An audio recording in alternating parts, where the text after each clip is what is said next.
déclic en fait de départ, finalement c'est mon histoire, c'est l'histoire de ma famille. C'est le fait d'être issu d'un couple, ce qu'on appelle mixte, avec des cultures différentes, des nationalités différentes, des religions différentes, d'avoir un frère aîné qui est porteur de handicap, de vivre très simplement et très joyeusement dans cet environnement-là, jusqu'à ce que je me rende compte que ça crée de la surprise chez beaucoup de gens, de l'étonnement, dire mais comment c'est possible, de vivre comme si c'était exceptionnel. Ça m'a fait bouger en fait au niveau de ce que je ressentais. C'est de me dire en fait pour moi tout ça est naturel, c'est de me rendre compte à quel point il y avait des tas de préjugés et des stéréotypes de la part de tout le monde. C'est de me dire que c'était quand même bien dommage quand on voyait le monde sous ce prisme-là, c'est-à-dire uniquement sur le fait de rencontrer les gens avec une étiquette, une nationalité, une religion, un métier, et de pas juste s'adonner à la rencontre pure de je rencontre quelqu'un et on voit bien ce qui se passe. C'est ça en fait le déclic. C'est beau quand on voit le monde comme ça. Je trouve que j'ai la chance de le voir comme ça parce qu'on m'a permis de le voir comme ça dès ma naissance. Si je peux faire en sorte et partager et faire en sorte que ces lunettes-là soient portées par plein de gens, et ben je pense qu'il y a un truc à faire.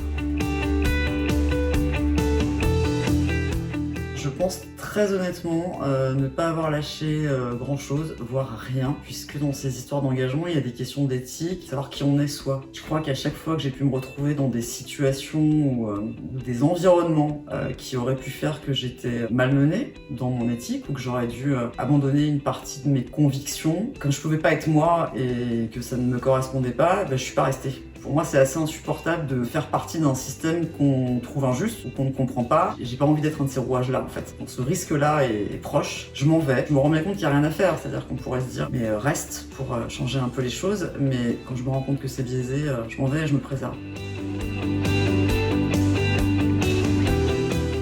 Une réponse très banale, c'est la maternité, c'est peut-être maman. Ce que j'essaie de transmettre, c'est des valeurs fortes auxquelles je crois, autour de l'éducation, autour de l'ouverture à l'autre, autour d'une forme de fraternité, alors qui est pas naïve, hein. C'est-à-dire que je suis tout à fait consciente de tous les défis à relever, des craintes qu'on peut avoir, des différences qui peuvent effrayer. C'est pas un discours naïf, je crois que c'est possible de vivre avec tout ça et de se rendre compte à quel point c'est précieux. Quand je vois mon fils en fait qui incarne ça, il a des copains dans sa cour de récré, il s'en fout de savoir de quel pays ses parents viennent ou la couleur de peau. D'ailleurs mon fils il parle de ses copains d'origine africaine avec la peau marron. Il n'a jamais dit le mot noir, ça n'existe pas dans sa tête parce qu'il pense juste que c'est une couleur de peau, donc il dit bah moi je suis beige par exemple, j'ai un copain qui est marron. Et je fais exprès de pas le reprendre parce que je trouve ça parfait. On ne met pas les gens dans une catégorie ou autre. Il est pragmatique avec ses yeux, il voit cette couleur là. Et son meilleur ami, il est porteur d'autiste et il le sait pas et c'est son meilleur pote et il l'adore. Donc je me dis que c'est lui qui a tout compris.